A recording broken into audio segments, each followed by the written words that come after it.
ডিম সেদ্ধ আলু সেদ্ধ মাখা খেতে খুব ভালো লাগে, ডালের সাথে, পান্তা ভাতের সাথে, এমনি যেভাবে হোক খেতে পারেন। আচ্ছা, কড়াইতে এই সর্ষের তেল দিয়েছি। সর্ষের তেলেই এটা করবেন, সর্ষের তেলেই গন্ধে ভালো লাগবে। একটু গোটা জিরে, একটা শুকনো লঙ্কা ফোড়নে দিলাম। হালকা ভাজা হয়ে গেলে কুচি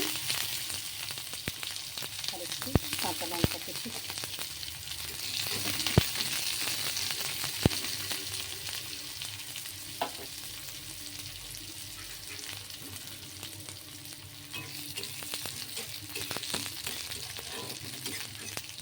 তো যখন খুশি করা যেতে পারে, খাওয়া যেতে পারে, খুব ইজি এবং টেস্টি।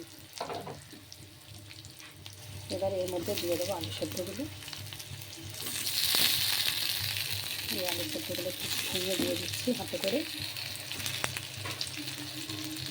এই ডিমটা একটু হাতে করে ভেঙে এখানে দিয়ে দিলাম। এর মধ্যে দেবো একটু নুন, একটু সাদা নুন, আর এটা একটু বিট নুন আছে।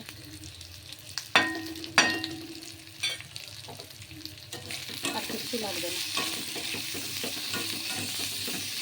এটাকে একটু ভালো করে নেড়ে চেড়ে মেখে নিয়ে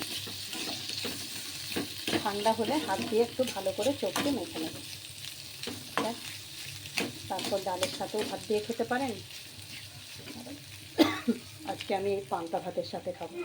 এই ভাতে জল দিয়ে রেখেছি, দেখুন তার মধ্যে একটা গন্ধ লেবু কেটে রেখেছি, কাঁচা লঙ্কা, লেবুর পেছনটা, আর একটু শসা।